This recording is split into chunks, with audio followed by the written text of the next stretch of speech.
สวัสดีครับสวัสดีครับพ่อแม่พี่น้อง FC ไทยลาวเมื่อสุขุสุคนตอนนี้ก็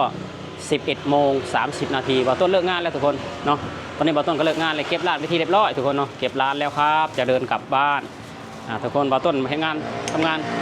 เช้าเดี๋ยวบ่าวต้นมาตี 4:30เนาะก็เลิก11 โมงทุกคนต้นปิดร้านทุกคนต้นขออนุญาตปิดร้านก่อนเด้อทุกคนเด้อ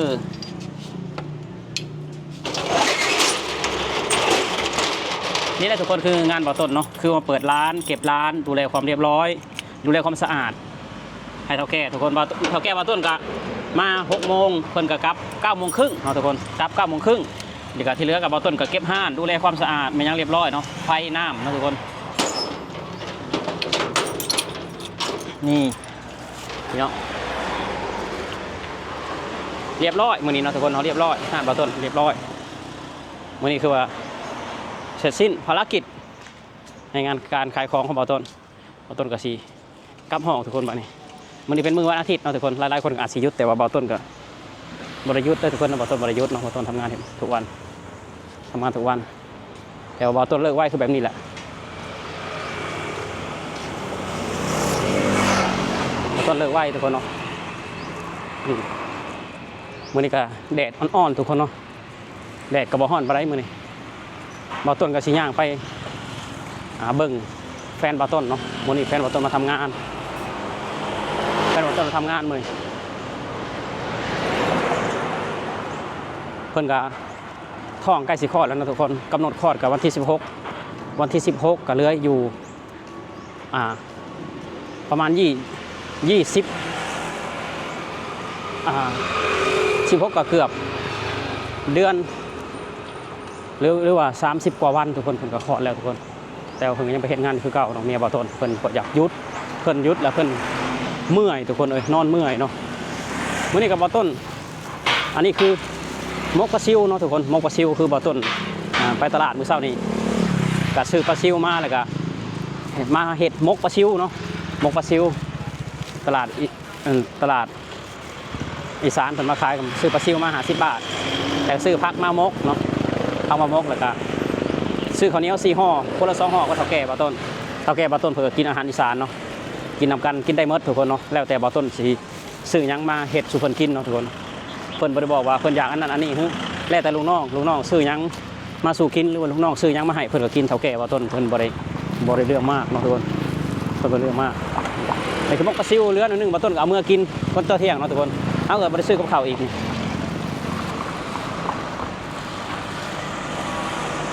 บ่าวต้นข้ามทางไปหาแฟนบ่าวต้นกับทุกคนมกปลาซิวทุกคน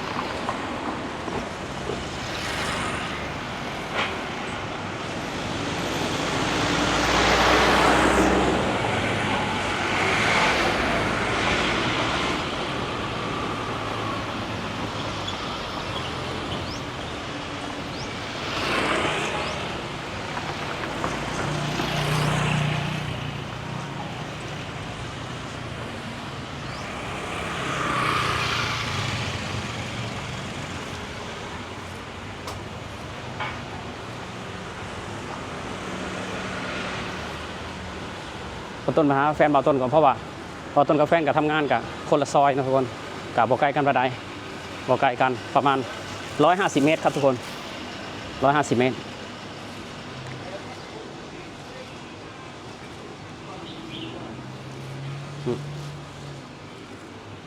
แฟนบ่าวต้นขายอาหารตามสั่งทุกคนขายอาหารตามสั่งครับ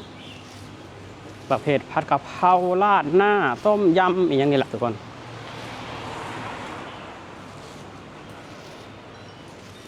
แฟนบ่าวต้นเพิ่นอยู่นี่กับประมาณ2 ปีกว่าแล้วทุกคนสำหรับบ่าวต้นเราอยู่ขายหมูนี่ก็นานพอสมควรทุกคน10 ปีเนาะ10 ปีแล้วครับ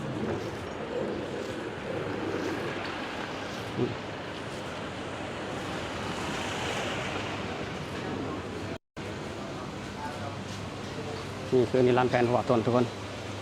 แฟนบ่าวต้นกำลังเฮ็ดกับข้าวอยู่ตอนนี้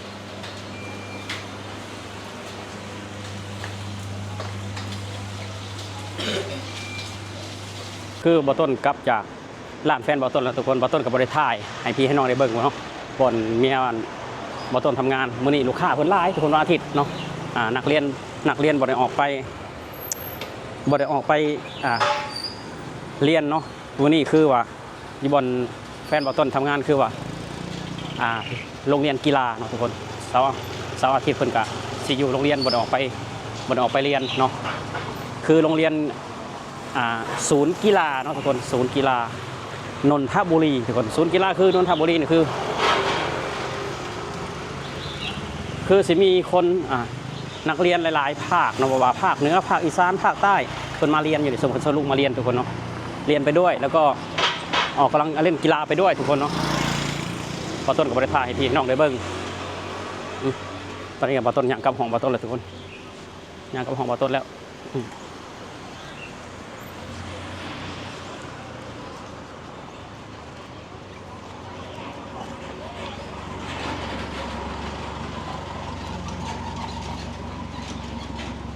นี่คือบรรยากาศคนเนาะคือบรรยากาศอันนี้คือศาลาหมู่บ้านเพิ่นกราบไหว้นะทุกคนเวลาคนจะออกจากหมู่บ้านเป็นสิ่งที่ยึดเหนี่ยวจิตใจของคนในหมู่บ้านทุกคนชุมชนเข้มแข็ง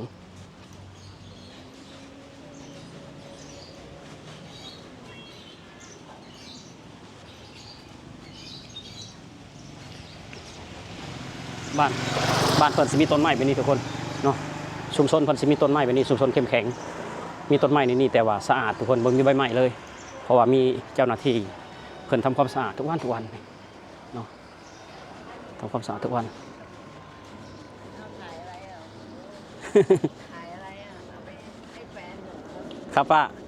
ถ่ายให้ใครอ่ะถ่ายดูอะไร ถ่ายลงโซเชียลครับป้านั่นแน่ติ๊กต็อกดาวติ๊กต็อกเหรอ TikTok YouTube ครับ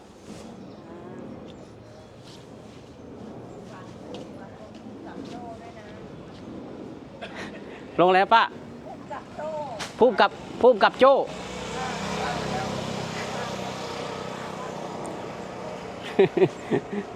ป้าบอกว่าฝากลงพุ่มกับโจ้ด้วยป้าบอกป้าเขารู้จักพุ่มกับโจ้ด้วยคนคือว่าอยู่ในหมู่บ้านนี่กันผู้เฒ่าผู้แก่ก็รู้จักบ่ต้นหมดแหละทุกคนผู้เฒ่าผู้แก่ป้าลุงอยู่ในหมู่บ้านกันตายายก็รู้จักบ่ต้นหมดแหละทุกคนท้าว่าบ่ต้นกลับบ้านกลับประมาณ15 วันหรือ1 เดือนนี่เขาก็สิถามหาบ่ต้นน้ำเฒ่าแก่บ่ต้นเคยถามหาพอบ่ต้นอยู่นี่ก็อยู่ดนแล้วเนาะทุกคนเพิ่นก็คือว่านิสัยที่แท้จริงของบ่ต้นเป็นบ่ต้นเป็นคนที่แบบว่าบ่ได้ยิ่งบ่ได้ถือโตเนาะแบบว่าเห็นผู้ใดก็บ่ต้นก็เว้านำได้หมดส่งรอยยิ้มให้ได้หมดนี่แหละคือนิสัยที่แท้จริงของบ่ต้นเนาะทุกคน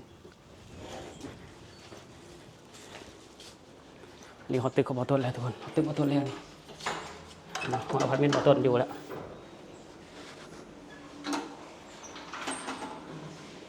อพาร์ตเมนต์ของบ่ต้นแล้วทุกคน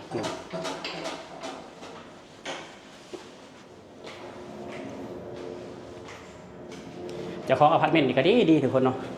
เจ้าของอพาร์ตเมนต์นี่เพิ่นดีครับเจ้าของอพาร์ตเมนต์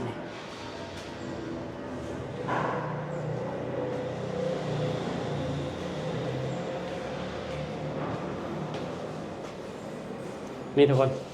เดี๋ยวพันอพาร์ตเมนต์บ่ต้นก็มีทั้งเคมีดับเพลิงเนาะทั้งเคมีดับเพลิง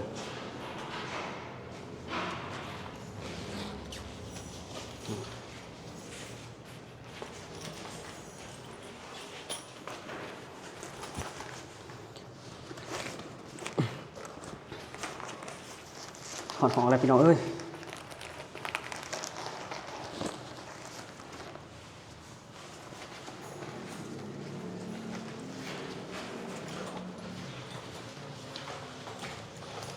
ของแล้ว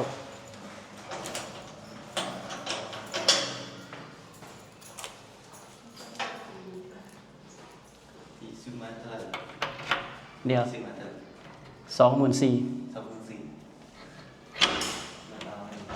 ทุกคนของบ่ต้นแล้วทุกคนเลยของต้นก็สิประมาณนี้เย็นนะทุกคนอยู่แบบเงียบๆไม่มีเสียงรถไม่วุ่นวายกับใครนี่ทุกคนอันนี้คือของพ่อต้นเนาะ นี่คือของบ่ต้น